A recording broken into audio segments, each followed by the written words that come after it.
Bonjour à tous et bienvenue dans cette nouvelle édition des Matins du Sénat. Aujourd'hui, nous vous proposons de suivre l'audition de Rémi Rioux. Il est directeur général de l'Agence française de développement, l'AFD, une agence financière qui assiste les États, les collectivités locales et les entreprises.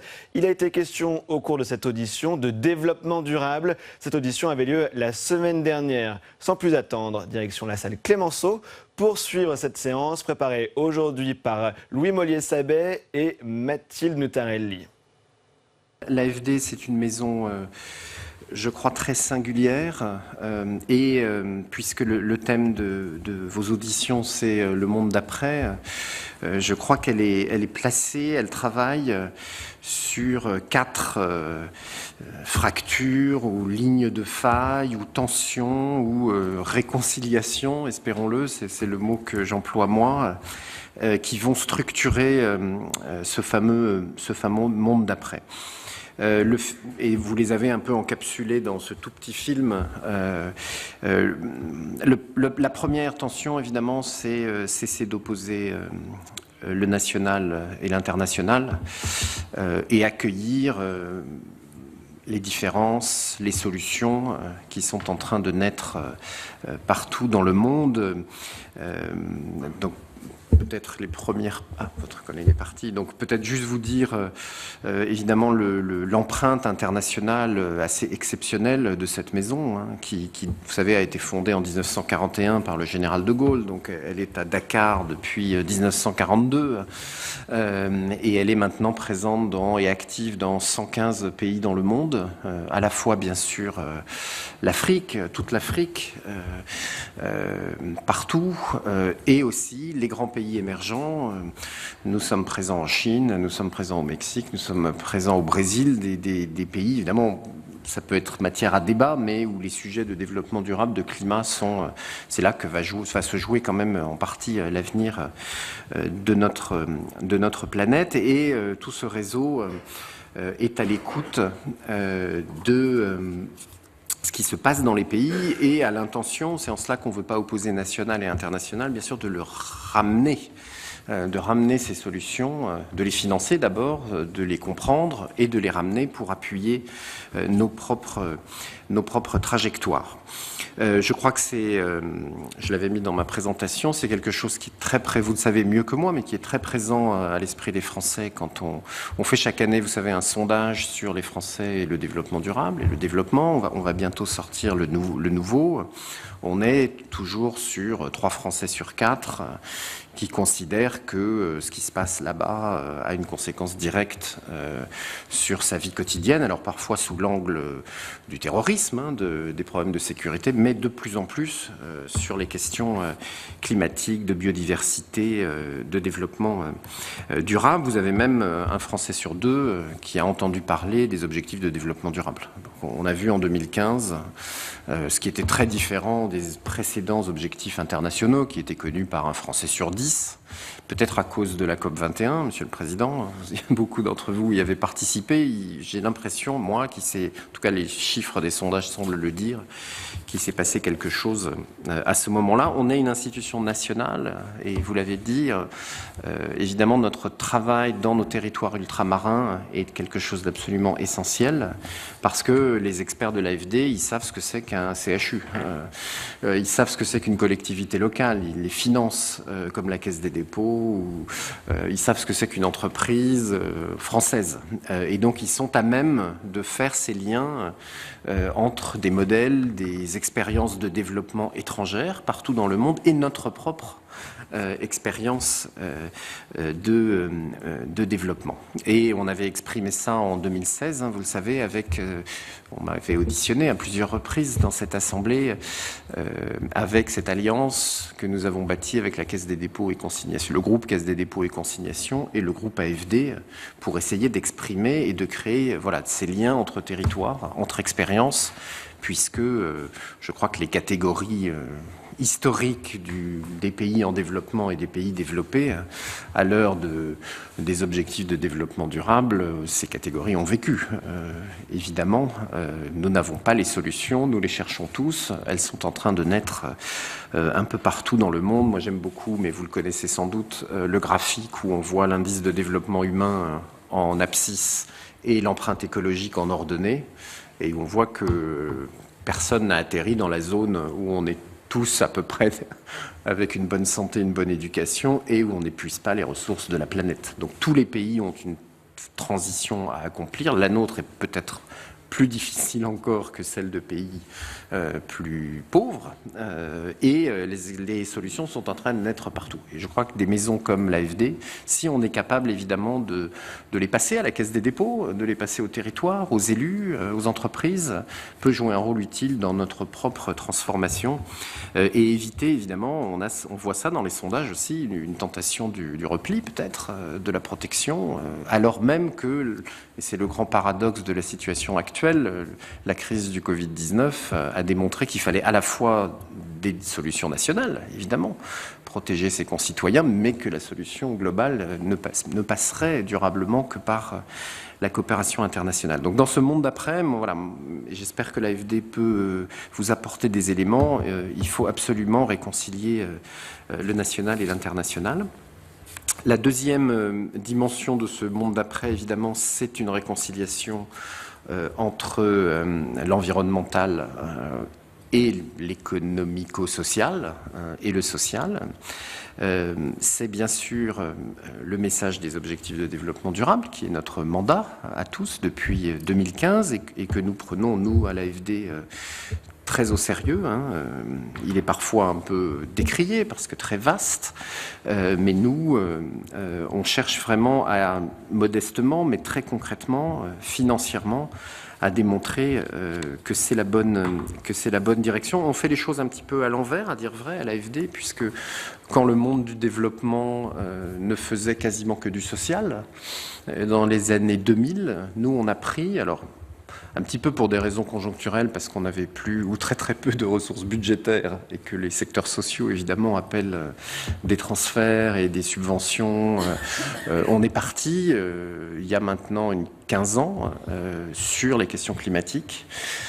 En mettant finalement la lutte contre le changement climatique au même niveau stratégique que la santé, l'éducation, la lutte contre les inégalités. Et en explorant, du coup, vous voyez, dans chacun de nos projets depuis 15 ans, finalement, des liens, les compromis, les nécessaires dans des territoires pour débloquer des dynamiques de développement. On a peut-être, madame, vous pouvez passer quelques pages. Là, c'est un peu éthéré. On a effectivement exprimé ça en 2017 dans une stratégie où nous proposons que l'agence devienne à la fois 100% accord de Paris. Donc ça, c'est vraiment pour embarquer. Et on voit bien que ce 100% accord de Paris, maintenant, embarque aussi les questions de biodiversité très fortement, donc c'est un peu un 100% planète, je dirais, on ne l'a pas encore dit comme ça, mais on veut aussi être 100% lien social, c'est-à-dire vérifier aussi dans chacun de nos projets que nous accompagnons et dans le dialogue avec nos partenaires étrangers ou ultramarins ou français, que les questions d'inégalité, les questions d'inclusivité sont également, en tout cas qu'on ne fait pas de mal évidemment, qu'on ne renforce pas les inégalités par les projets que nous accompagnons et que même nous apportons une contribution positive. Et donc vous voyez, en fait on est parti du climat il y a maintenant 15 ans. On a fait des bilans carbone de tous nos projets très tôt. On s'est fixé une cible de co-bénéfice climat qu'on a porté progressivement à 50% de nos activités annuelles. Et on voit bien toutes les autres institutions financières sont en train de suivre ce chemin. Et effectivement, en 2017, on s'est dit, mais c'est bizarre, on fait 50% de nos projets qui ont un co-bénéfice climat, qu'est-ce qu'on fait avec les 50 autres pourcents ? Est-ce qu'on a le droit de faire du charbon ou de faire des choses qui sont négatives négative pour le climat et l'environnement? Bien sûr que non.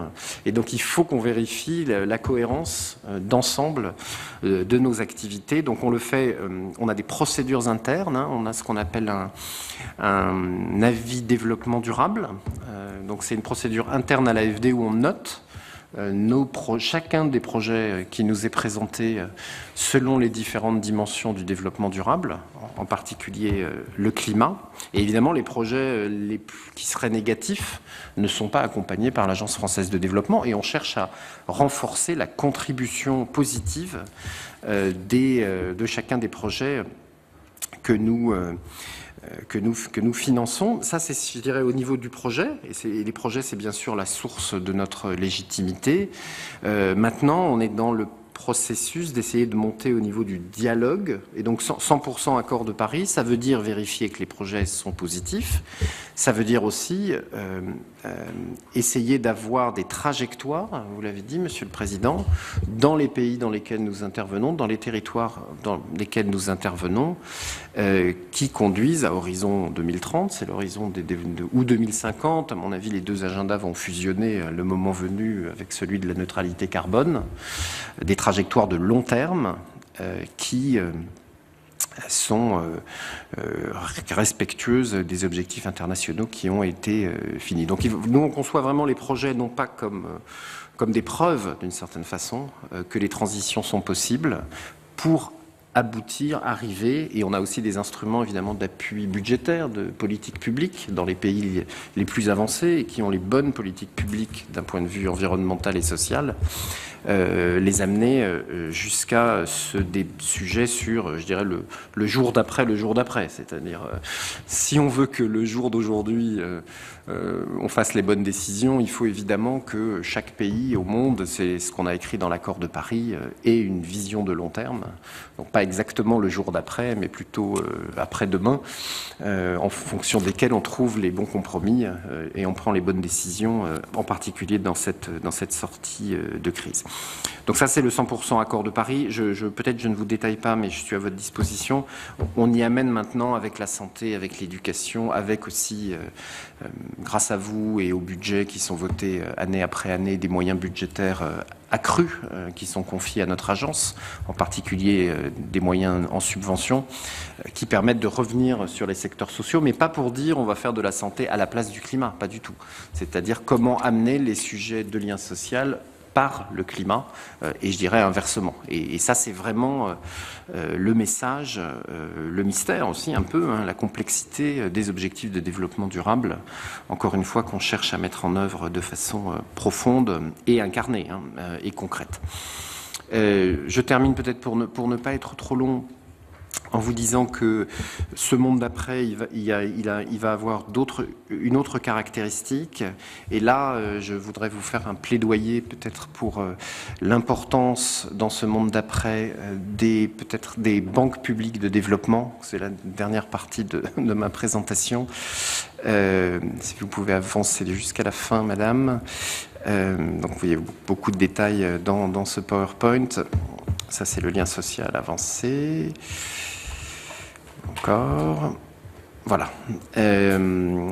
Donc, dans le monde d'après, il va falloir aussi réconcilier, c'est le thème des communs, évidemment, des investissements publics, des investissements privés.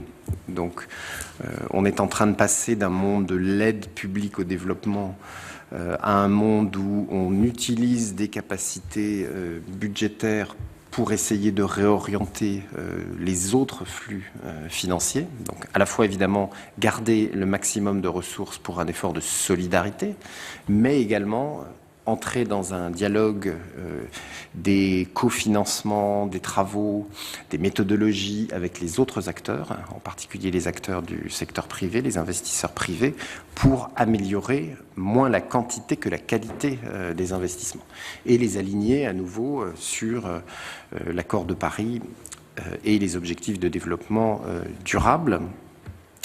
Et l'autre dimension, évidemment, l'autre tension, l'autre frontière sur laquelle les banques publiques de développement sont placées, c'est la frontière que j'indiquais précédemment, court terme, long terme. C'est-à-dire les banques publiques de développement sont évidemment des instruments, et on le voit aujourd'hui dans tous les pays du monde, qui sont des instruments contracycliques, c'est-à-dire, et on le voit avec BPI France, par exemple. BPI France a triplé, quadruplé son activité annuelle pour apporter des financements garantis aux entreprises françaises dans cette crise, mais on le voit partout. Mais ce sont aussi des institutions qui ont compris les enjeux de long terme et qui cherchent aussi par des études, par des appuis aux politiques publiques, à ce que les gouvernements, les territoires se projettent et se fixent des objectifs de long terme.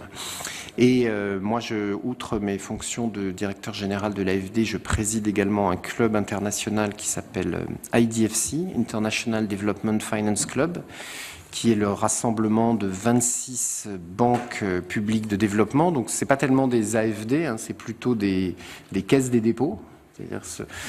Ou des caisses des dépôts plus AFD, c'est-à-dire des institutions financières très puissantes, comme la Caisse des dépôts, dans notre propre pays, dans notre propre expérience de développement, qui financent la transformation de leur propre pays et de la coopération internationale. Et toutes ces institutions sont en train de se mettre en réseau, d'échanger, de trouver les meilleures pratiques, de financer ensemble des projets qui, je crois, sont très alignés, très en soutien des objectifs que vous fixez et des fins que vous poursuivez. Et on va faire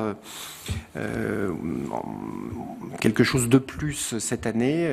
On va organiser donc le 12 novembre prochain, dans le cadre du Forum de Paris pour la paix qui a lieu chaque année, la première réunion mondiale de toutes les banques publiques de développement. Il y en a au-delà des 26, du groupe de 26 là, que je préside. En fait, il y en a 450 dans le monde. Certaines sont multilatérales, certaines sont régionales, certaines sont nationales, certaines sont locales, à des niveaux subnationaux. C'est le cas au Brésil, par exemple, ou dans beaucoup de pays. Ça représente plus de 2000 milliards de dollars chaque année, les investissements de ces animaux financiers publics, c'est-à-dire 10% de l'investissement mondial. En fait. Ça veut dire que les gouvernements ont à leurs mains 10% de l'investissement mondial chaque année. Et si on en faisait un usage plus pur, un usage plus ambitieux, un usage avec un effet d'entraînement sur les autres flux financiers, c'est l'article 2.1c de l'accord de Paris, peut-être que ça ferait une différence dans ce monde d'après, où on sait que nos modèles de développement, nos façons d'investir doivent changer. Donc vraiment, si vous pouvez prêter attention, on est là aussi à votre entière disposition sur cette initiative. On va les faire venir à Paris visuellement ou virtuellement. On va essayer de leur faire souscrire à une déclaration commune qui dirait un petit peu cette direction et puis les amener sur des formes de coopération très concrètes. Donc on cherche à travailler avec, la question viendra peut-être avec les Chinois, avec les Africains, avec les Brésiliens, avec toutes les institutions de bonne volonté, c'est à vérifier évidemment, dans le sens que je vous indiquais. Je vais peut-être m'arrêter là, Monsieur le Président.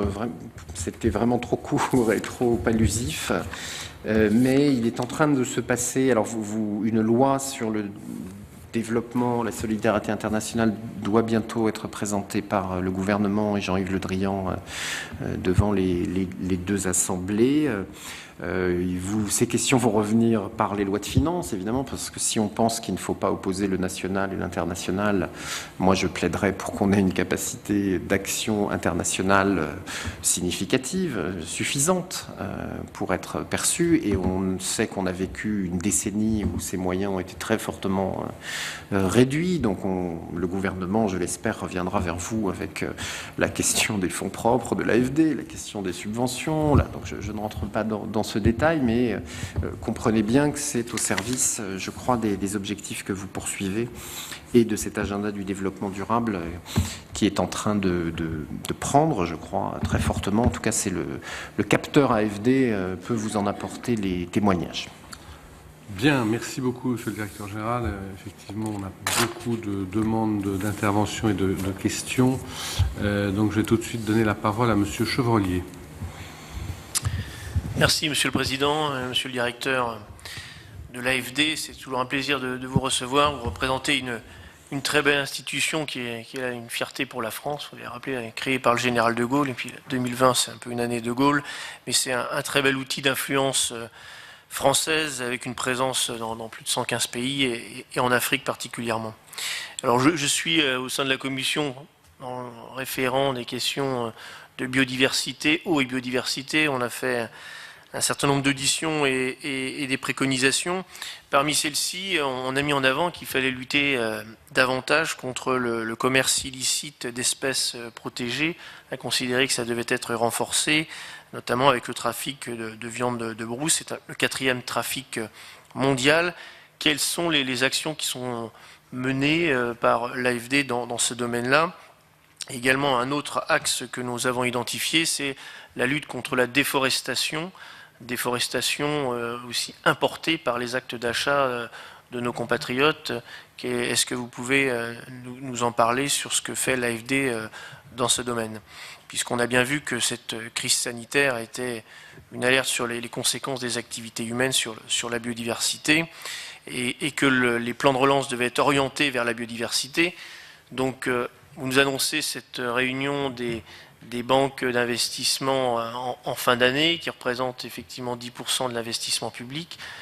Et comment on peut faire en sorte que cette manne soit bien orientée vers la biodiversité, avec les 10% d'investissement mondial, mais comment on va avoir une évaluation de l'investissement ciblé biodiversité, et également que les crédits soient inscrits et réellement consommés. Là aussi, autre question, est-ce que vous pouvez mettre en lumière, parce que c'est souvent aussi mis en avant, voilà, il y a des effets d'annonce de sommes importantes, mais quelle réalisation? Et là, vous êtes devant la représentation nationale, c'est important aussi de développer des réalisations concrètes menées par l'AFD dans le domaine de la biodiversité. Alors j'évoquais qu'on était sur la biodiversité et également l'eau.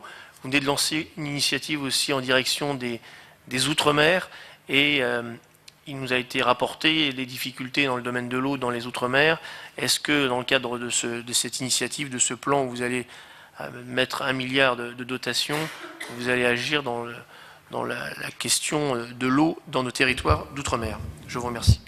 Merci. On va regrouper quelques questions. Je vais demander à M. Houlgat, qui a demandé la parole, de la prendre. Merci, Monsieur le Président. Merci, Monsieur le Directeur Général. Donc, l'AFD est présenté comme l'opérateur français de l'aide publique au développement. Elle est d'ailleurs au service du développement, mais elle est aussi au service, et ça a été rappelé de par son histoire, de la présence française et de l'influence française dans le monde. Mais l'agence est avant tout un organisme financier. Et à ce titre, donc, j'ai une première question, c'est est-ce que votre modèle d'affaires, à travers votre politique de marge, notamment sur les prêts, est-ce qu'elle est susceptible d'influencer le choix de vos bénéficiaires, au profit, bien évidemment, souvent parfois des pays émergents, c'est-à-dire ceux qui offrent, je dirais, un meilleur effet de levier, donc un meilleur retour sur investissement et un risque de sinistralité beaucoup plus faible. Et comment vous, d'une certaine façon, vous gérez cette tension entre la nécessité de la présence française, qui parfois est contestée, notamment même à travers vos investissements, je pense notamment au Gabon assez récemment, et je dirais l'outil de développement et l'outil financier que vous avez. Et puis enfin, deux dernières questions.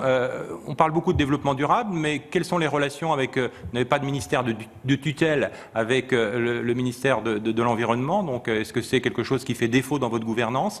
Et puis deuxièmement, il y a toujours un sujet un peu équivoque, qui est le retour, entre guillemets, des dividendes au niveau de l'État. Est-ce que vous versez des dividendes en retour à l'État français? Merci beaucoup. Madame de Cidrac. Merci, Monsieur le Président, Monsieur le Directeur Général. Le 8 mars 2019, le gouvernement a annoncé un fonds de soutien pour les mouvements d'égalité femmes-hommes à travers le monde et notamment les pays en voie de développement. Ce fonds semble cependant prendre un certain retard. Le développement durable, s'il doit s'appuyer sur le pilier écologique et environnemental, doit aussi faire vivre par ses composantes économiques et sociales dans lesquelles l'égalité entre les femmes et les hommes est primordiale. Et je pense que la France doit porter cette voie-là également. Donc ma première question, quelle est l'action de l'AFD en matière d'égalité femmes-hommes? Et j'en ai une seconde, Monsieur le Directeur Général. Lors du sommet de Londres du 10 juillet 2018, Monsieur Jean-Yves Le Drian, ministre de l'Europe et des Affaires étrangères, a annoncé l'élargissement du mandat d'intervention de l'AFD aux pays des Balkans occidentaux. Il se trouve que j'ai l'honneur de présider le groupe d'amitié au Sénat et on sait que cette région des Balkans occidentaux présente une importance stratégique pour l'Europe et pour la France, avec des enjeux politiques, économiques, de sécurité ou migratoires. Je voudrais donc savoir où nous en sommes du renforcement de l'implantation et des actions de l'Agence française du développement dans cette région. Je pense par exemple évidemment à des projets en matière d'infrastructure comme le futur métro de Belgrade par exemple, où la France fait face à la concurrence chinoise, à la transition écologique ou encore à la jeunesse. Merci. Je vais demander à M. Gontard d'intervenir et ensuite vous pourrez, M. le Directeur Général, répondre à ces 4 premières questions. Oui, merci Monsieur le Président, Monsieur le Directeur. Moi j'avais une question plus sur les moyens d'intervention de l'AFD. Vous l'avez un petit peu rappelé, l'aide sous forme de prêt est largement privilégiée par rapport aux dons. C'est d'ailleurs une spécificité de notre pays, puisque les autres pays de l'OCDE équilibrent plutôt leurs aides entre dons et prêts. Et j'en veux pour preuve, par exemple, sur le dernier plan sur la santé publique que vous avez lancé, je crois que sur 1,2 milliard, il y a, je crois, 150 millions sous forme de dons. Enfin, en tout cas, vous pourrez nous le préciser. Et il me semble que cette politique, du coup, incite à investir dans les pays à revenus intermédiaires au détriment des pays les moins avancés. Et surtout, on risque d'accentuer la dette de pays déjà pauvres et déjà endettés. Donc on constate du coup un décalage entre la liste des pays prioritaires et les principaux bénéficiaires. Alors même s'il y a eu un rééquilibrage dans le budget 2019, mais on voit quand même un retour en arrière en 2020. Donc voilà, je voudrais avoir votre avis sur ces choix budgétaires. Et du coup, est-ce que vous pensez qu'il faut rééquilibrer davantage? Est-ce qu'il est souhaitable de rééquilibrer justement ces aides en faveur des dons? Merci. Merci beaucoup. Monsieur Rioux, pour répondre à ces 4 interventions. Bien, merci beaucoup pour ces questions. Les sujets de biodiversité sont, monsieur le sénateur, d'importance croissante. Donc on les a mis avec les sujets agricoles, on les a mis avec les sujets territoriaux dans un département que dirige Gilles Cletz chez nous, qui a été le directeur du parc national de Guyane avant de nous rejoindre, donc qui fait très bien le lien entre des enjeux territoriaux de biodiversité dans notre propre pays, pour revenir sur le point que j'explorais. Et ce qu'on peut faire, moi j'ai visité il y a l'année dernière un parc national qu'on fait en Chine, qui est assez impressionnant et qui est en train de faire des petits, j'espère, dans d'autres provinces chinoises. Donc on est en train, je vous disais, de passer d'un 100% accord de Paris à un 100% planète. On accompagne évidemment le gouvernement dans ces discussions de la prochaine COP15, évidemment dans notre genre de beauté, c'est-à-dire en apportant des exemples de projets évalués. C'est une préoccupation évidemment des assemblées.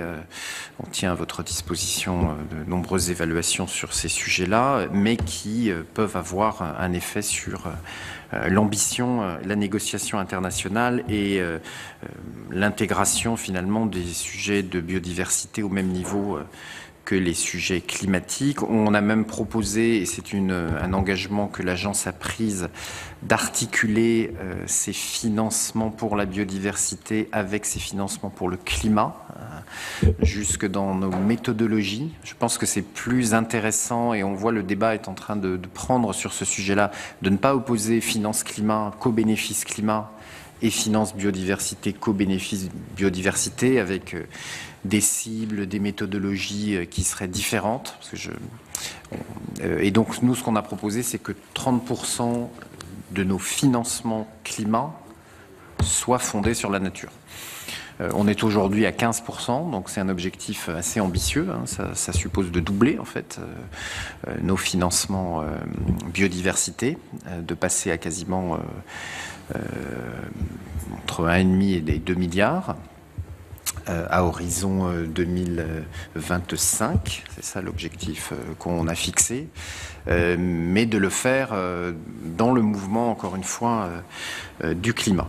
Bien sûr, dans ces, là aussi, Gilles est à votre disposition et les équipes pour une audition plus précise où je pourrais vous passer une fiche avec des projets tout à fait exemplaires. J'ai parlé de la Chine, on pourrait parler de ce que nous faisons sur l'eau à Mayotte, par exemple, qui est un énorme problème, et dans beaucoup d'autres territoires internationaux. On essaye d'être à la fois sur les sujets d'air protégé, de conservation. Donc on parlait du Gabon. On a, dans le cadre de notre accord de conversion de dette avec le Gabon, des projets avec un accent tout particulier sur la criminalité phonique et le commerce d'ivoire.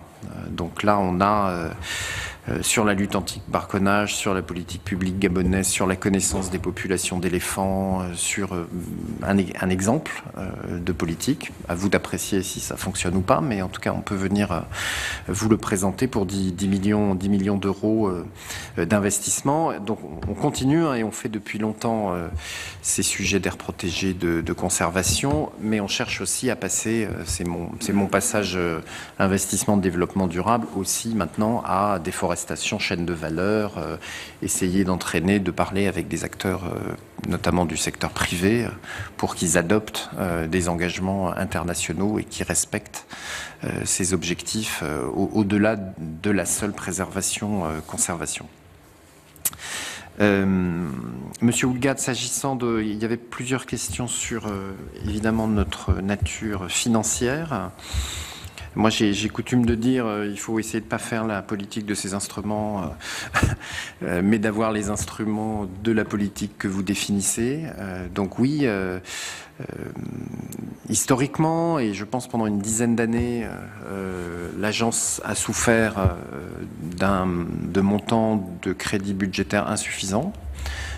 Et donc, elle a un peu sous-investi dans les secteurs sociaux, qui sont majeure, et elle a fait travailler son bilan.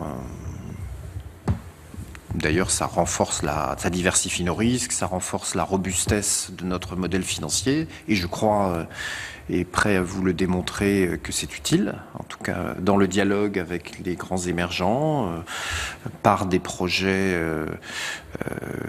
utiles, qui sont ensuite répliqués. Donc, on a effectivement pris une belle place dans le prêt aux pays émergents. On gagne de l'argent d'ailleurs en Chine. Les Chinois, vous savez, les Chinois, c'est étrange, ils placent de l'argent à l'AFD en achetant nos obligations, qui sont rémunérées à un taux très très bas en ce moment. Et cet argent, nous le prêtons en Chine, à un taux beaucoup plus élevé, qui donc finalement paye une partie des charges de l'Agence française de développement. Et pourquoi les Chinois font ça? Pour une raison très simple, c'est qu'ils veulent avoir accès à vous, en fait. Ils veulent avoir accès à une expertise, une pratique, à des élus qui viennent leur apporter, qui viennent échanger sur ces solutions de développement durable. La dernière fois que j'étais en Chine, pardon, je diverge, mais j'étais dans le Shaanxi, le grand bassin houiller chinois, où ils sont en train de fermer beaucoup de mines. Et il y avait, dans une réunion que je tenais, il y avait le maire de la ville où il y a la plus grande mine de charbon d'Asie. Et le gouvernement central à Pékin a décidé de fermer cette mine. Donc lui, il a un énorme problème. Un problème environnemental de reconversion, puis un problème social, parce que tous ces administrés sont mineurs, en fait, ou vivent de la mine. Et ce maire au fin fond de la Chine, m'a montré un PowerPoint, et sur ce PowerPoint, il y avait une photo que j'ai reconnue, et cette photo, c'était la photo de Los Angoel. Donc, vous connaissez Los Angoel dans les Hauts-de-France, avec cette expérience de développement durable incroyable, que j'étais allé visiter. Mais vous voyez, ce qui m'a fasciné, c'est qu'un maire en Chine se tournait vers l'AFD, la Chine était prête à financer ce lien avec la France pour accéder finalement à notre pacte charbonnier, comment nous avions fait pour reconvertir ces territoires, ces populations, ces salariés, il y a maintenant 25 ans, sauf erreur, 1994. Donc c'est ça un peu à quoi sert notre activité dans les émergents, et je pense que c'est tout à fait utile pour notre pays, évidemment, son influence, les négociations internationales, et puis le développement durable de la Chine, du Mexique, enfin des grands émergents eux-mêmes, en étant évidemment modestes. On fait des preuves, des petites choses, des pilotes, des solutions, des expérimentations qui marchent. Donc je défends, moi, cette activité dans les émergents, mais bien sûr, on est très heureux, très honoré, très soucieux, évidemment, d'être redevable, d'avoir plus de moyens budgétaires. Plus de moyens budgétaires, soit pour baisser le taux de nos prêts dans les pays africains ou plus pauvres qui peuvent emprunter. Et c'est très important que les pays s'endettent. Nous-mêmes, qu'est-ce que nous sommes en train de faire dans cette crise, si ce n'est nous endetter pour faire face à la crise? On ne peut pas dire les autres pays du monde n'ont pas le droit de s'endetter. Enfin, de quel droit? Sans se mettre évidemment dans une insolvabilité. Donc il faut y prendre garde, et il faut avoir l'instrument financier qui correspond à la situation du pays. Donc ça peut être des prêts relativement chers pour les grands émergents, ça peut être des prêts à taux quasi zéro pour des pays qui ont la capacité de s'endetter et qui ont besoin de financer leurs investissements durables, ou ça peut être dans des pays évidemment beaucoup plus pauvres ou dans des secteurs sociaux, des dons, des subventions. Et ça, c'est extrêmement important d'avoir la panoplie complète des instruments, de telle sorte que nous puissions aider. Là, il nous faut aussi des garanties. Mutatis mutandis, ce que fait l'État français pour accompagner les entreprises françaises à passer la crise de liquidité dans cette crise, il faut qu'on le fasse auprès des clients de la filiale de l'AFD qui s'appelle Proparco, qui finance des entreprises privées dans les pays du Sud. Et il faut le faire évidemment en les amenant sur les bons investissements. C'est-à-dire cette garantie, elle doit s'accompagner d'un dialogue pour évidemment ne pas financer une relance qui serait néfaste pour nos équilibres environnementaux et sociaux. Mais donc oui, pour faire ça tout en gardant un modèle d'affaires soutenable, puisque l'AFD n'est pas subventionné, vous ne votez pas de subvention d'équilibre à l'Agence française de développement, donc les crédits que vous votez dans le budget, ils vont à nos partenaires dans les territoires où nous intervenons, soit sous forme de dons, soit sous forme de bonification de prêts. Et c'est la rémunération de notre activité qui paye les charges de l'AFD et qui fait même un petit peu plus. Je ne dirais pas que c'est un investissement formidable, mais disons, l'Agence française de développement n'est évidemment pas en perte. On va voir cette année, parce que la crise, évidemment, fait monter très fortement, comme dans tous les établissements financiers, le coût du risque, donc les provisions, donc réduit le résultat net. Mais enfin, on dégage même un résultat chaque année entre 100 et 200 millions et effectivement, nous versons chaque année, sauf cette année à cause de la crise, un dividende à notre actionnaire unique qui est l'État français. Et je trouve que c'est plutôt une bonne discipline en fait, d'essayer de s'efforcer de dégager un résultat et de rémunérer. Alors le payout chaque année c'était 20% dans notre contrat avec l'État, donc modéré, mais enfin c'est que ça donne quand même une discipline à cette maison qui par ailleurs est une institution financière, donc sous le contrôle de la CPR, de la Banque de France, qui vérifie que nous maîtrisons nos risques et nous ne faisons pas n'importe quoi. Je vous l'assure. Dans la gouvernance de l'AFD, effectivement, il y a 3 tutelles juridiquement de l'AFD. C'est le ministère de l'Europe et des Affaires étrangères, le ministère de l'Économie et des Finances et le ministère des Outre-mer. Le MTES est néanmoins représenté par une personnalité qualifiée, aujourd'hui Madame Chantal Joanneau, au conseil d'administration de l'AFD, qui n'est pas une tutelle, une fonctionnaire qui siégerait au conseil, mais qui porte évidemment fortement cette voix, outre Laurence Tubiana et les autres. Laurence Tubiana est la présidente du conseil d'administration de l'AFD, donc évidemment très attentive à ces sujets de relance durable d'accord de Paris, et d'une façon générale, le conseil d'administration est très, très mobilisé, très attentif sur les sujets qui vous préoccupent. Pour Madame de Cidrac, oui, bien sûr. La politique, l'engagement du président de la République, la politique du gouvernement sur l'égalité femmes-hommes est fixée comme un objectif fort pour notre agence. L'engagement de 120 millions d'euros, effectivement, pour les ONG féministes du Sud, qui a été pris, sera mis en œuvre sur plusieurs années. Je pense qu'on arrivera à dégager 40 millions d'euros cette année. Un appel à projet va bientôt partir en leur direction. C'est déjà c'est de la subvention, hein, donc c'est déjà des capacités financières d'appui de cette société civile-là qui est tout à fait significatif. Et on fait des choses en matière d'égalité femmes-hommes très diversifiées, très variées. En Albanie, notre premier prêt en Albanie, c'est un prêt budgétaire sur les questions de genre. On a fait aussi au Maroc, pour vous donner un autre exemple, tout un programme de budgétisation sensible au genre. Donc le gouvernement marocain, le ministère des Finances marocain, dans le dialogue qu'il a avec chacun des ministères sectoriels, maintenant systématiquement, avec l'appui de la France, cherche à intégrer les objectifs d'égalité femmes-hommes dans toutes les politiques publiques marocaines. On verra si ça marche, mais on a mis dans un prêt budgétaire au Royaume du Maroc toute cette méthodologie. Je ne suis pas tout à fait certain que nous l'ayons nous-mêmes en France, à dire vrai. Donc on est en train d'expérimenter avec nos collègues marocains quelque chose qui peut-être nous inspirer. Et puis bien sûr, on fait des choses sur le genre. Vous aviez dans le petit film là ce qu'on a fait à Kochi en Inde.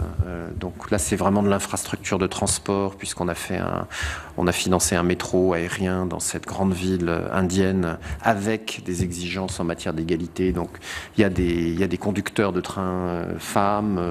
Plus de la moitié des salariés de la société sont des femmes. Vous avez une offre ils appellent ça des she-taxis. Donc quand vous quittez le train, vous pouvez avoir un taxi mobilette genré, enfin, qui veille évidemment à éviter des violences qui sont importantes en Inde, évidemment, à l'égard des femmes.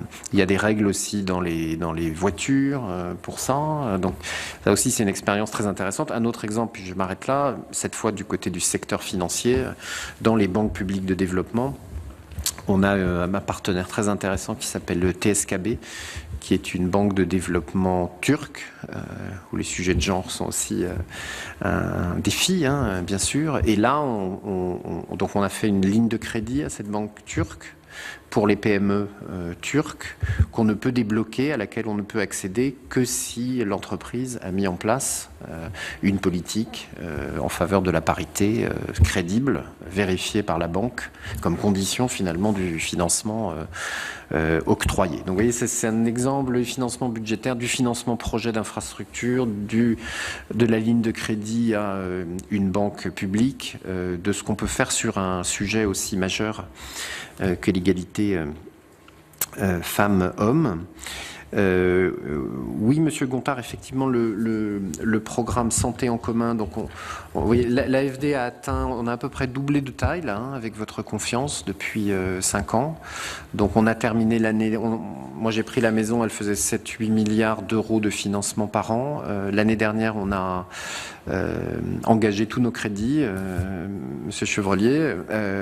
Donc, on a passé 14 milliards d'euros d'engagement, donc de projets approuvés par notre conseil d'administration. 14 milliards d'euros. La Banque mondiale, vous voyez, c'est 50-60 milliards d'euros chaque année. Donc la France a un instrument financier qui fait un quart, un cinquième de la Banque mondiale. Donc moi, je pense qu'on pourrait être un peu plus encore, y compris pour la robustesse de notre modèle financier, on pourrait avoir une taille encore un peu plus importante. Mais enfin, on a déjà atteint une certaine taille critique qui nous permet d'intervenir dans beaucoup de débats, dans beaucoup de cofinancements et d'y porter la voix, l'influence, l'expérience de notre pays et de faire ensuite les connexions utiles, je l'espère, avec les acteurs français. Donc 14 milliards, effectivement, on a alloué une enveloppe d'1,2 milliard pour ce qu'on a appelé santé en commun, donc la réponse sanitaire, je dirais, et un peu de protection sociale ciblés sur l'Afrique et le Proche-Orient, qui sont, vous le savez, très très très sévèrement touchés par cette crise et qui n'ont pas les mécanismes financiers de nos pays pour y faire face.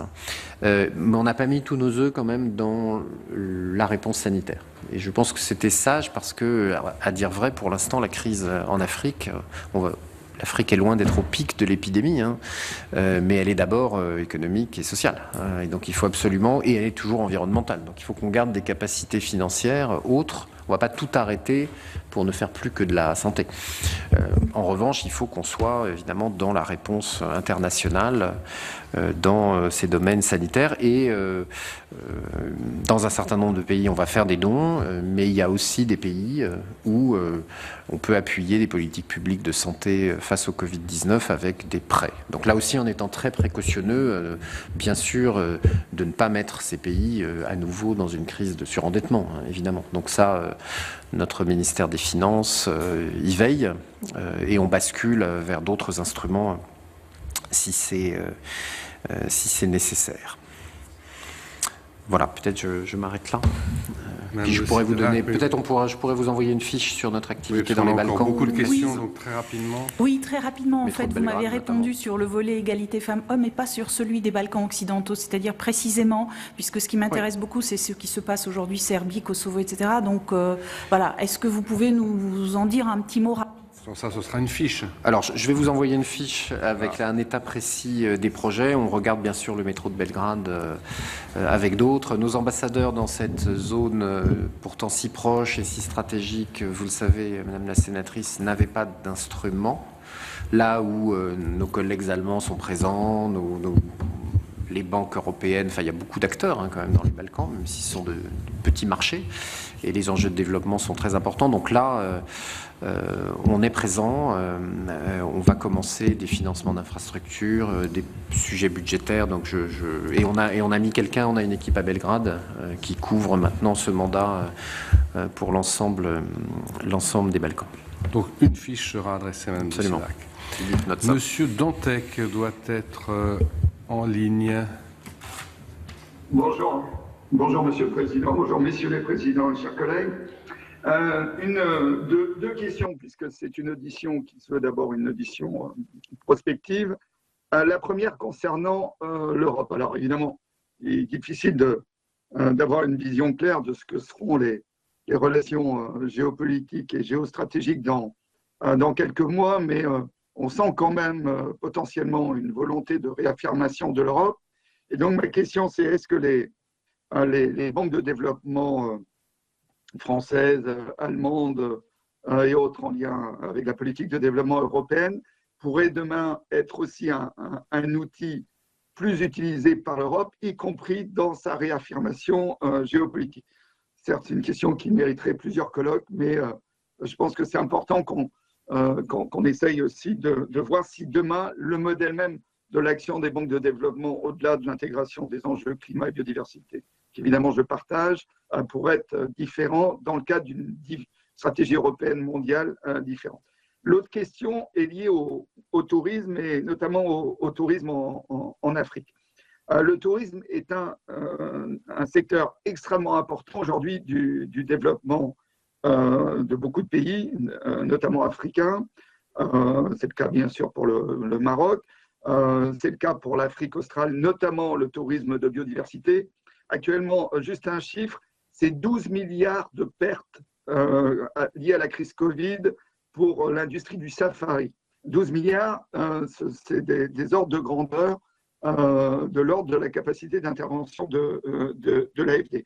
Donc, est-ce que l'AFD intègre dans sa stratégie des prochains mois cette question d'un tourisme soit relancé, soit pensé différemment, avec un vrai enjeu notamment sur la biodiversité, puisque là on a des informations extrêmement inquiétantes sur l'état d'un certain nombre de parcs africains qui n'ont plus aucune recette.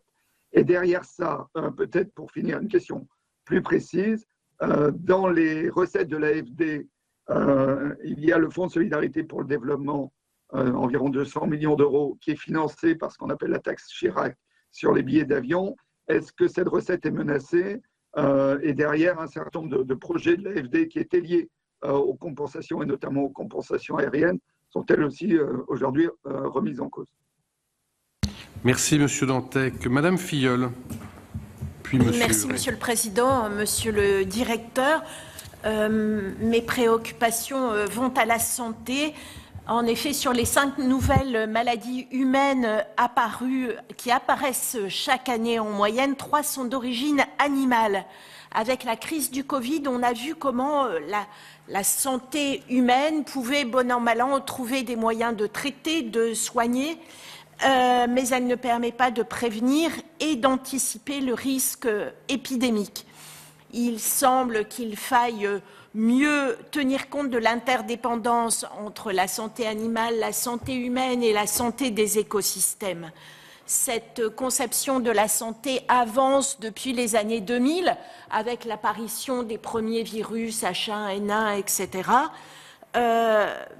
Si cette conception de la santé s'impose dans les idées, dans les faits, elle a beaucoup de mal à s'imposer, car elle se heurte tout d'abord à une faiblesse des moyens. Je pense tout particulièrement à l'Afrique, où la santé animale est laissée pour compte.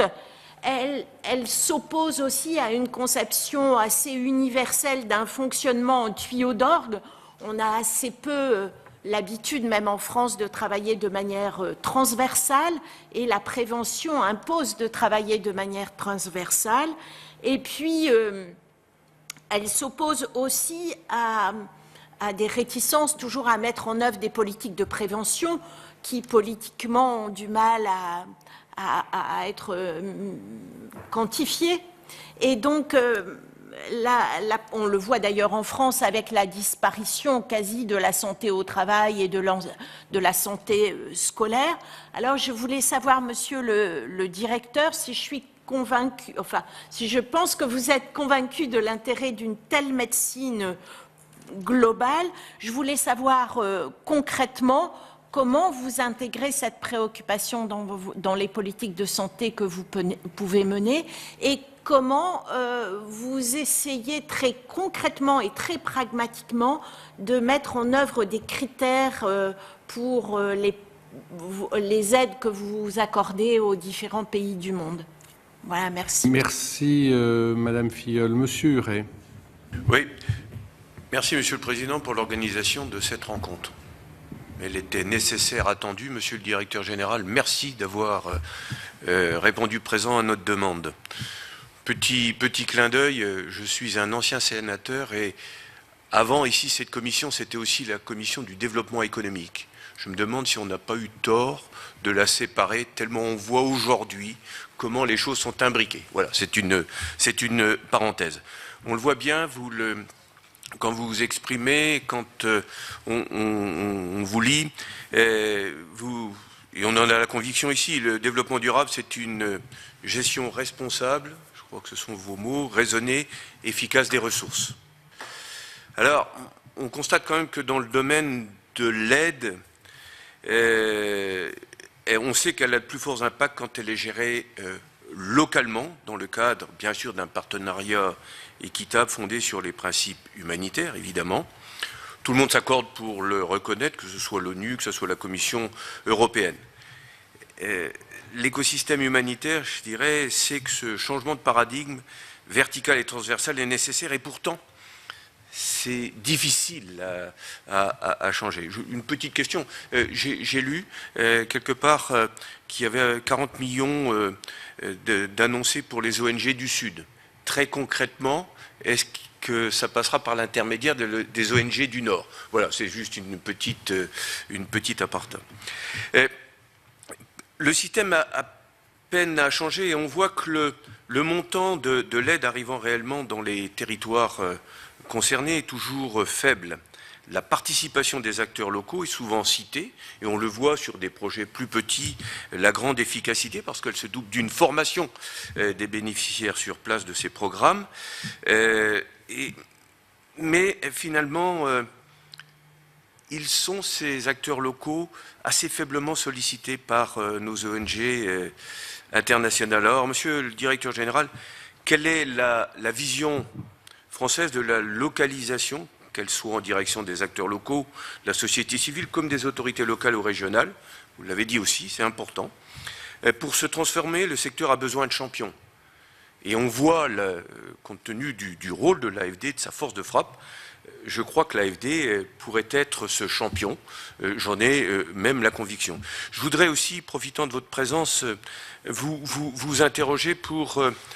J'ai entendu parler il y a quelques jours de la théorie économique du Doug Nutt, et notamment par un des membres de ce nouveau think tank humanitaire, IARAN, qui est installé dans les Ardennes, justement depuis peu.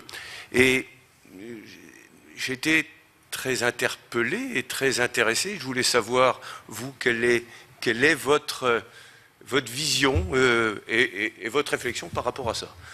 Voilà, nous sommes dans un monde dynamique qui bouge. La crise du Covid... Comme... La théorie, c'est... Alors, c'est un économiste qui... Attendez, je l'avais noté à ce moment-là. C'est bien fait de venir, monsieur Rio. Ça doit être... comment ça s'appelle Kate Raworth, voilà. Mais on voit cette... et je me dis, c'est en train de bouger de tous les côtés.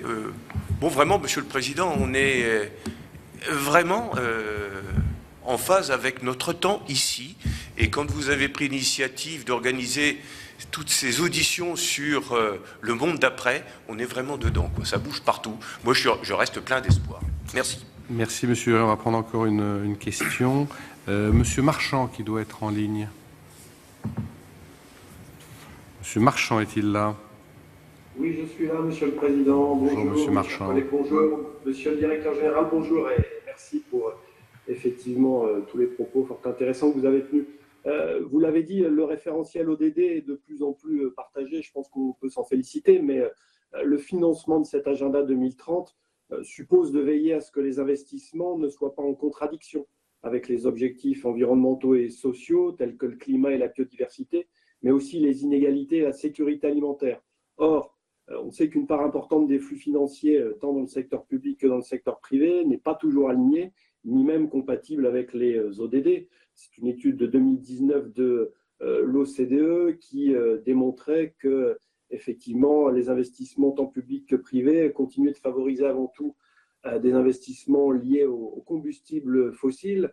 Et donc, ma question va être simple. Est-ce que vous ne pensez pas que le moment est venu de mettre en place des cadres et des normes communs qui faciliteraient une meilleure compréhension des investissements durables, de la destination des différents flux et de leur impact réel, afin de réduire les risques croissants de ce qu'on appelle et de ce qu'on peut voir malheureusement, ce qu'on appellerait les ODD washing.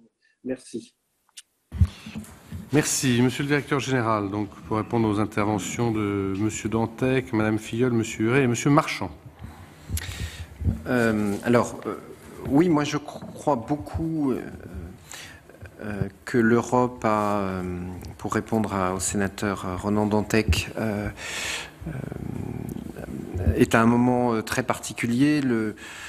Ça faisait très longtemps, je crois, qu'il n'y avait pas une signature aussi forte que le European New Green Deal, le nouveau Green Deal européen.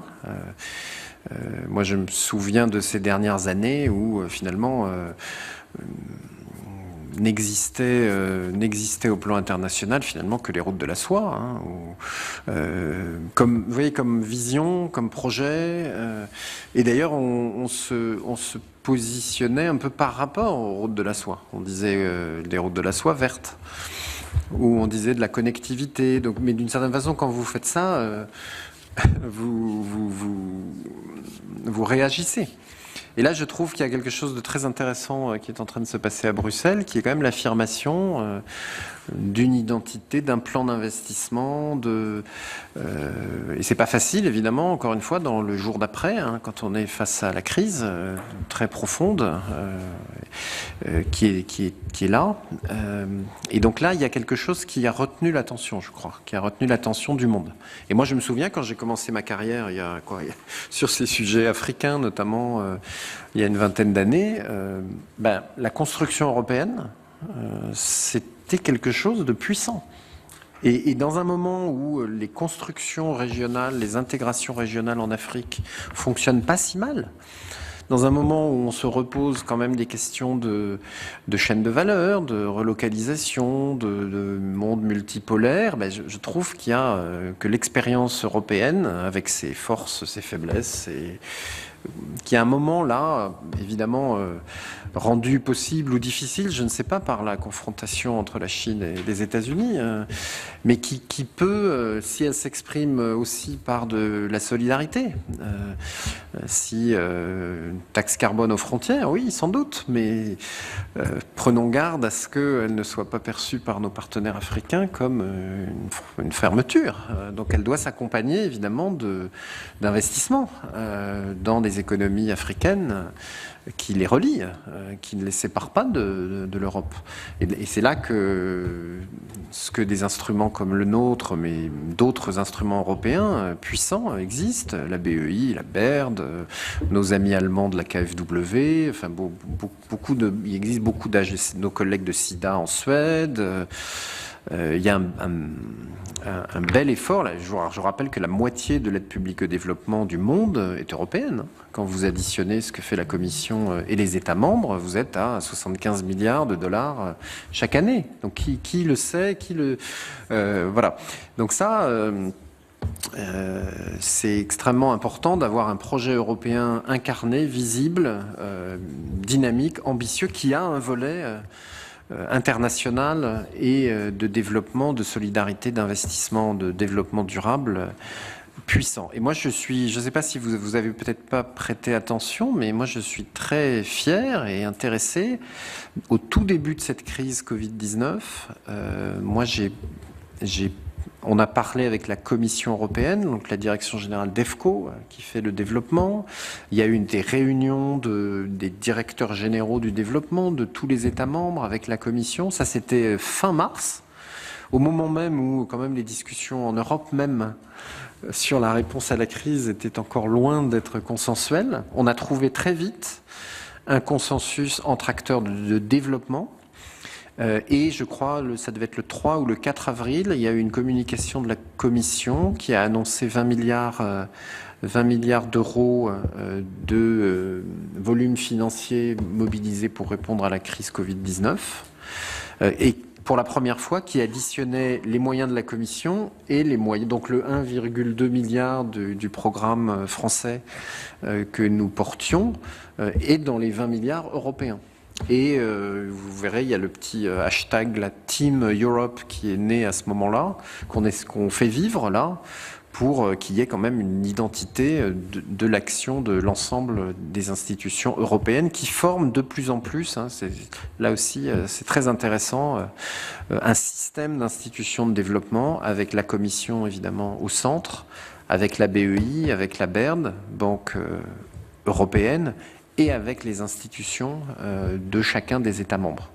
Et vous avez maintenant dans quasiment tous les États membres, alors parfois c'est une banque comme l'AFD, parfois c'est une agence de dons comme en Suède, parfois c'est une agence de coopération technique, je parle à nos amis d'Enabel cet après-midi, donc c'est pas forcément tous les instruments, mais ces gens-là se parlent, font des projets ensemble, cofinancent, interviennent de façon de plus en plus, je crois, intégrée et européenne. Et si ça peut servir un moment géopolitique dans l'intérêt de notre pays et de son engagement européen, avec l'aide du sénateur Dantec, ce serait formidable. En tout cas, on a réagi vite, je crois, et on cherche à être présent aux côtés des multilatéraux sur ces sujets-là. Sur le tourisme, oui, bien sûr, la crise frappe. La crise touche, les canaux de transmission de la crise aux pays en développement sont multiples, hélas, et il s'agit d'une crise pour le coup totalement exogène. Et le tarissement des flux touristiques en est l'une des manifestations. C'est un secteur compliqué évidemment, parce que quand vous êtes très attentif au développement durable, vous êtes aussi très précautionneux sur les investissements que vous faites dans le secteur touristique. Donc c'est un bon exemple de... il faut qu'on joue à la fois notre rôle contracyclique, c'est-à-dire permettre à nos clients déjà, ceux de Proparco, de passer la crise, mais en même temps il faut arriver à un dialogue avec eux d'une exigence et d'une qualité plus élevée sans doute encore, de telle sorte qu'on arrive à tracer un chemin d'investissement pour chacun d'entre eux qui fait que c'est pas exactement le même tourisme après la crise qu'avant. Et on a de bons exemples, évidemment. A priori, l'AFD n'a financé plutôt que des bons exemples. Mais si on doit aller dans la crise vers d'autres entreprises touristiques pour les aider à ne pas déposer le bilan, évidemment, il va falloir qu'on trouve des bons équilibres entre une réponse d'urgence, du coup un peu moins conditionnée, et un dialogue qui permet ensuite d'en faire des acteurs du développement durable. Sur le FSD, je pense que la question ne s'adresse pas au directeur général de l'AFD, donc il faut bien sûr d'abord poser la question au ministère de l'Europe et des Affaires étrangères et au ministère des Finances qui mettent en place ces financements innovants, qui en constatent évidemment qui constatent l'impact de la crise sur leur mobilisation, leur prélèvement, et ensuite qui doit voir quelles sont les conséquences budgétaires si on veut maintenir le même niveau d'activité, d'ambition ou l'accroître, est nécessaire, in fine, bien sûr, dans des lois de finances présentées et votées par le Parlement. Donc à ce stade, moi je n'ai pas d'informations sur d'éventuelles pertes de recettes. Elles sont inévitables, je pense, vu la crise que traverse en particulier le transport aérien et les conséquences que ça peut avoir sur les moyens budgétaires de l'AFD qui m'ont été notifiés en début d'année, donc qui sont délégués à l'agence et que nous mettons en œuvre. Pour Madame Filleul, oui, on était descendu très bas sur les sujets de santé, je crois, parce que c'est vraiment le secteur dans lequel il est indispensable. On peut faire des prêts, on peut faire des investissements dans la santé, mais bon, il faut tout de même des ressources en subvention, c'est très important, soit pour passer par les canaux des gouvernements, soit pour passer par la société civile, soit pour... la santé était tombée à, je sais pas, 2% de l'activité de notre agence. Donc, vous voyez, c'était vraiment très bas. Là, on est bien remonté depuis 2 ans en particulier. Et ça permet effectivement à la fois d'avoir une voie, de commencer à faire des projets sur la dimension économique, je pense. C'est évidemment un secteur économique très important, c'est un investissement, même si sa rentabilité est différée. Donc il y a ce volet-là, et puis il y a le volet que vous mentionnez, qui est baptisé One Health, bien sûr, qui est nouveau, à dire vrai, sur lequel on n'a pas encore on a des projets biodiversité, on a des projets santé, on n'a pas encore fait la théorie de ça, alors mes collègues me contrediront peut-être, ni beaucoup de preuves, d'exemples de recherche systématique et d'exploration de ces liens entre santé animale, santé humaine. Mais là, on a une très forte incitation, évidemment, à le faire. Nous, notre axe sur la santé, vous savez, il y a des grands fonds verticaux qui traitent des maladies particulières. Et d'ailleurs, c'est très intéressant ce qui se passe en ce moment. On est en train de mobiliser de l'argent international pour développer un vaccin qui va bénéficier à toute la population du monde. Donc là aussi, c'est quelque chose qui est en train de se passer dans le financement du développement qui est très intéressant, qui n'est pas seulement des transferts. Il faut évidemment des transferts importants vers les pays les plus pauvres, mais on voit bien qu'on est en train de chercher les modalités de financement d'un bien commun mondial qui est le vaccin contre le Covid-19 et qu'on a besoin de coopération internationale et d'un certain niveau de financement international pour coordonner les efforts évidemment de chacun des pays, y compris le nôtre, en matière de recherche, puis de diffusion. Donc ça, c'est la Commission européenne aussi, hein, avec la France qui a pris cette initiative. Donc nous, sur la santé, notre axe comme Agence française de développement, c'est vraiment un renforcement des systèmes de santé. Donc nous, on est moins sur la réponse à des maladies particulières que de rendre, en particulier dans les pays où ces systèmes sont très défaillants, très faibles, de les rendre en capacité d'accueillir, de faire face à une pluralité de maladies potentielles. Et les pathologies sont en train de changer rapidement dans le monde en développement. Pour Monsieur Huret, on gère depuis 10 ans un guichet, j'aime pas beaucoup ce mot, disons une capacité financière d'à peu près 100 millions d'euros qui est l'endroit où les ONG françaises viennent exercer leur droit d'initiative. Donc c'est pas un guichet où l'AFD leur dit ce qu'elles doivent faire. Hein. Ça fait à peu près 100 millions et donc là elles présentent des projets qui sont sélectionnés par un comité et donc qui est très important parce que c'est devenu l'endroit principal de financement de l'action internationale des collectivités locales, outre la générosité des Français, je dirais l'effort public. Ça, c'est important, mais en fait, ce que l'AFD fait avec la société civile, c'est plutôt 400 millions, en fait. Vous voyez, donc vous avez 100 millions dédiés avec des règles particulières pour la société civile française, c'est très important. Mais évidemment, tout l'enjeu pour nous, c'est une fois qu'on a... on a appris, et ça fait plus de 10 ans maintenant, à travailler avec la société civile.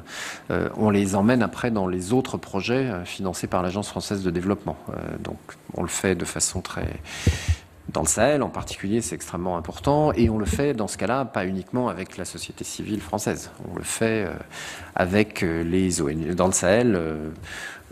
dans un certain nombre, malheureusement, de municipalités, de territoires, vous ne pouvez aujourd'hui intervenir qu'en passant par des ONG locales. Sinon, les risques en matière de sécurité sont beaucoup trop élevés et de rejet. Donc ça, on a cette flexibilité. Et plus largement, peut-être juste vous dire, dans le monde là, du financement du développement, votre agence a une particularité, c'est que la moitié de nos financements passe par ce qu'on appelle dans notre jargon des canaux financiers non souverains. Et ça, c'est très élevé pour une agence de développement, c'est-à-dire, pour simplifier, la moitié de l'argent de l'AFD passe par les gouvernements, donc, mais l'autre moitié, et c'est beaucoup, donc la moitié de 14 milliards d'euros passe par tous les autres acteurs. Donc on a une maison qui a appris à passer par la société civile, la nôtre, celle du Sud.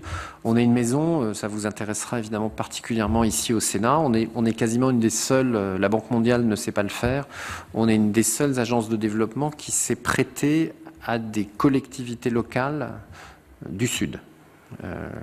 Donc on prête aux municipalités. Par exemple en Afrique du Sud, on a appris ça parce que le gouvernement central d'Afrique du Sud, pendant très longtemps, a refusé de s'endetter auprès des institutions internationales. En revanche, ce n'était pas le cas de la ville de Johannesburg, qui a des problèmes d'eau majeurs, de la ville de Durban, de la ville du Cap, c'est le Cap, pardon, pour l'eau et pas Johannesburg.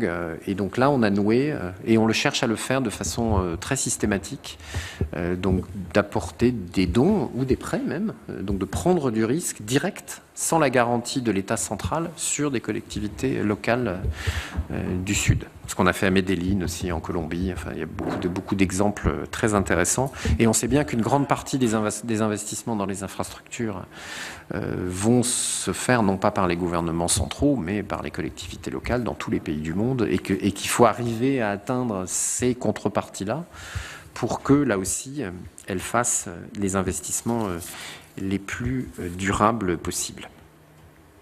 Le donut, oui. Vous savez que Gaël Giraud était le chef que vous avez auditionné, je crois, était le chef économiste de l'AFD. Donc, on a vécu une période avec beaucoup d'idées, d'innovation. Et la maison est une maison où les gens aiment bien réfléchir, publier, expérimenter. Donc cette représentation de l'économie là comme une pâtisserie anglo-saxonne a des adeptes dans notre maison.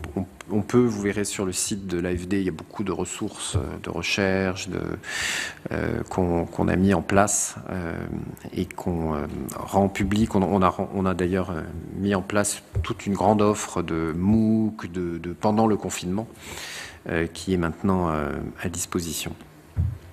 Pour Monsieur Marchand, très rapidement, le référentiel ODD, il est absolument urgentissime qu'il advienne. On sait à peu près sur le climat, avec l'éco-bénéfice climat. C'était au moment de l'accord de Paris qu'on a fixé ce qui est de la finance climat et ce qui n'en est pas. On commence à savoir un peu sur biodiversité. Il faut qu'à un moment tout ça se consolide dans un référentiel, un référentiel développement durable, et que ce référentiel soit porté, validé par des institutions internationales.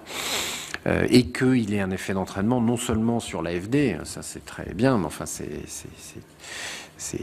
petit, mais que ça ait un effet de traction, d'entraînement sur les flux financiers privés, au niveau du projet, au niveau des portefeuilles des institutions financières et au niveau des trajectoires des pays. Donc c'est le passage un peu de l'aide publique au développement, qui est le référentiel existant aujourd'hui, avec un comité à l'OCDE qui vérifie, des déclarations, à quelque chose que moi j'appelle l'investissement de développement durable, mais qui est quelque chose de très, aujourd'hui de très incertain en vérité. Vous avez vous avez l'investissement impact, vous avez la finance climat, vous avez des bouts comme ça qui sont en train, mais on n'a pas encore le cadre global dans lequel tous les acteurs pourraient s'inscrire. Comme on n'a pas, pardon, c'est une autre de mes obsessions, il nous manque au plan international quelque chose d'absolument essentiel, y compris pour les institutions financières. C'est une institution multilatérale qui donne un avis sur les trajectoires des pays. Et vous voyez, aujourd'hui, moi, l'interprétation de l'AFD sur être aligné avec l'accord de Paris, c'est non seulement vérifier que notre projet fait pas de mal et a une contribution positive, mais c'est surtout de savoir si ce projet s'inscrit dans une trajectoire de moyen long terme définie par un pays selon les dispositions de l'accord de Paris qui va dans le bon sens. Et vous voyez, en fonction de ce qu'on pense de la trajectoire d'un pays, nous, AFD, on va pas choisir les mêmes instruments financiers. C'est-à-dire qu'un pays qui a une très bonne trajectoire climat, honnêtement, le plus simple, c'est de lui faire une aide budgétaire. C'est-à-dire de mettre de l'argent dans son budget puisqu'il a la bonne politique. En revanche, un pays qui va dans le mur d'un point de vue climatique, il ne faut surtout pas arrêter de le financer.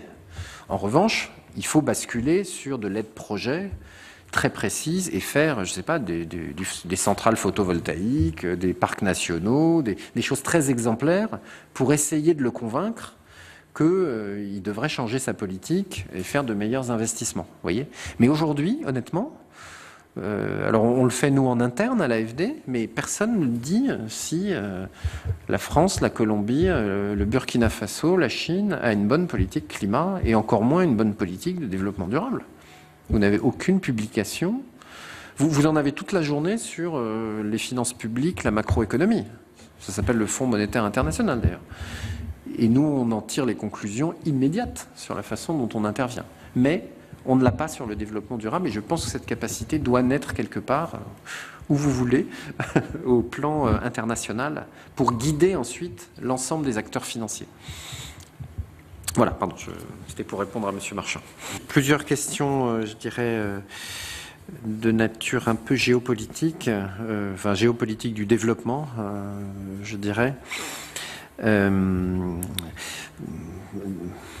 Qui renvoie d'ailleurs, Monsieur Vaspart a raison, hein, l'agence, encore une fois, est née le 2 décembre 1941, hein, on en est très fiers. Donc elle est née dans la guerre, hein, c'était le Trésor, la Banque de France, la Caisse des dépôts et consignations, de la France libre. On s'appelait la Caisse centrale de la France libre, devenue à la Libération Caisse de la France d'outre-mer. J'y viendrai.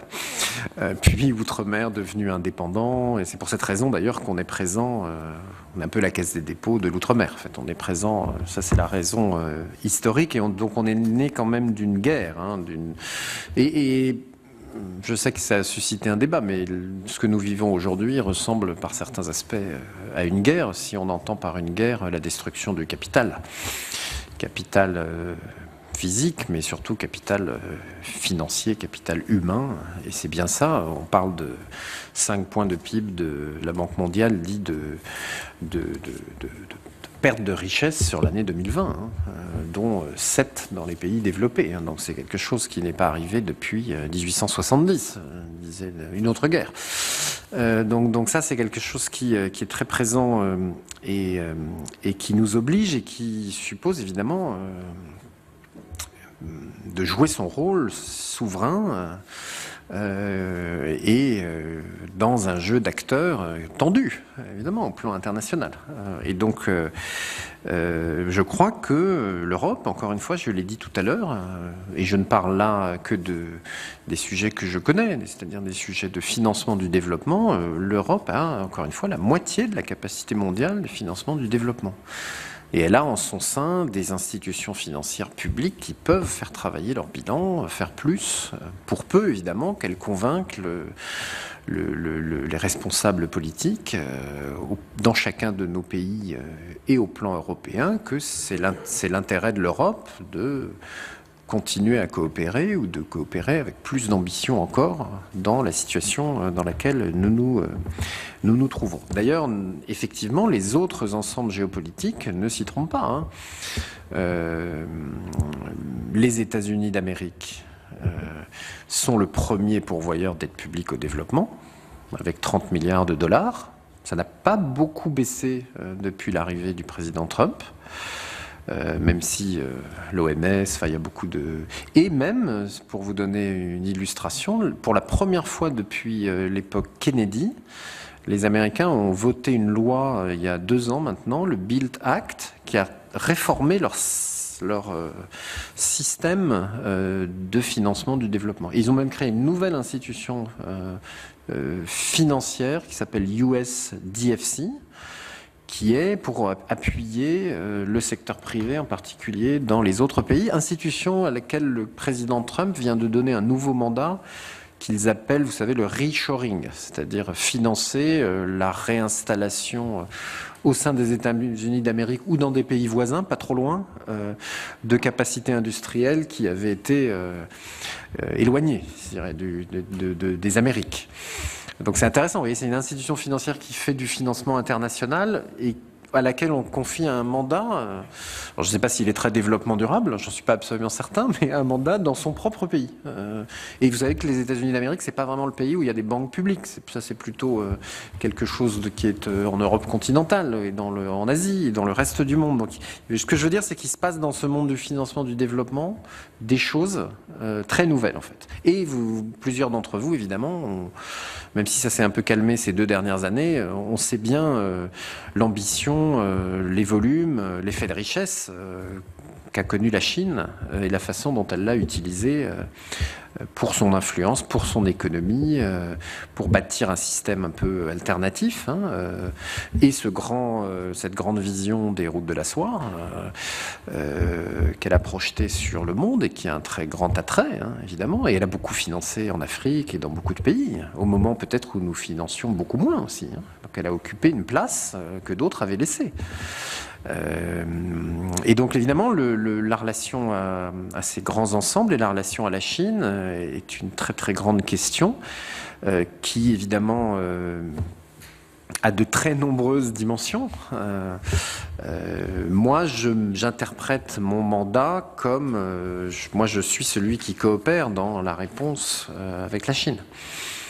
Donc je dois essayer d'amener des acteurs chinois vers des financements conformes aux normes internationales. Je ne suis pas sûr d'y arriver, et peut-être que d'autres intérêts, d'autres fils de la relation avec la Chine. Mais enfin, je trouve intéressant d'essayer d'amener des financements chinois dans des appels d'offres internationaux auxquels des entreprises européennes peuvent avoir accès, et en suivant un jeu de normes sociales et environnementales du meilleur niveau, comme ceux que, évidemment, qu'adopte l'Agence française de développement dans tous les projets qu'elle finance. Parce qu'aujourd'hui, ce n'est pas le cas, bien sûr. Personne n'arrive à coopérer avec les Chinois, pas beaucoup d'ailleurs avec les Américains non plus, pour être franc. Et il y a toutes sortes d'investissements chinois. Il y a des investissements très développement durable. Vous savez, dans le club IDFC que je préside, il y a une institution chinoise qui s'appelle la China Development Bank. C'est le seul lieu au monde où nos collègues chinois déclarent des chiffres selon une méthodologie internationale. Bon, ils font entre 100 et 150 milliards de dollars d'investissement climat chaque année. Donc c'est des sommes considérables. Alors c'est essentiellement beaucoup d'investissements dans des réseaux de transport urbains, dans des énergies renouvelables, en Chine même, parce qu'il se passe beaucoup de choses en Chine. Mais c'est aussi un petit peu dans des pays étrangers. Après, il y a aussi des financements de centrales à charbon qu'il faudrait absolument arrêter et transformer. Est-ce qu'on le fait par de la coopération? Est-ce qu'on le fait par d'autres outils publics? Ça, c'est évidemment aux autorités françaises et européennes de le déterminer. Moi, j'ai un tout petit fil là que j'essaye de tirer. Je ne sais pas jusqu'où il nous amènera. Le sommet des banques de novembre dont je vous ai parlé peut être peut-être le lieu où on avance un peu là-dessus. Pour Monsieur l'Outre-mer, alors on pourra en parler des heures. Moi, l'Outre-mer français me fascine, évidemment. On a changé notre organisation, on a changé notre stratégie. Je vous l'ai expliqué, c'est quelque chose de très historique. On essaye d'en faire quelque chose de très nouveau à cause des objectifs de développement durable. Donc on a créé un département qu'on a appelé les 3 océans, où on a cassé nos silos, on a mis nos territoires ultramarins et leurs voisins. Et on cherche à traiter les sujets de développement, renforcement des maîtrises d'ouvrage, il y en a. Les sujets d'intégration régionale, l'avenir de nos outre-mer n'est pas que dans le rattrapage de la métropole, mais dans leur insertion dans leur espace économique, où ils ont beaucoup d'atouts aussi, évidemment, et de capacités, et développement durable. On peut faire de nos territoires ultramarins, je pense, des vitrines, des territoires qui sont en pointe, par les capacités qu'ils ont là aussi en matière de développement durable par rapport à la métropole. Et là aussi, dans le rôle que j'imagine pour l'agence et que j'essayais de vous décrire, si on est capable d'expliquer ensuite en métropole aux élus qu'on a fait un truc formidable outre-mer, c'est bon pour nos outre-mer et c'est bon pour la métropole et c'est bon pour la coopération internationale. Donc c'est ça qu'on s'efforce de faire en étant, on fait 1,5 milliard de financement chaque année outre-mer. Et je pense cette année, on va en faire assez nettement plus. À cause de la crise, on fait des prêts un peu d'urgence, là, effectivement en Nouvelle-Calédonie, en Polynésie, dans la situation financière, mais on le fait avec cet esprit qui est de développement durable. Voilà pour cette audition que vous avez pu suivre sur l'antenne de Public Sénat. N'hésitez pas à vous connecter sur le site de la rédaction pour lire tous les articles de nos journalistes. Notre site web, c'est www.publicsenat.fr. C'est la fin de cette émission. Merci à vous de l'avoir suivi. Très bonne suite des programmes sur les chaînes parlementaires.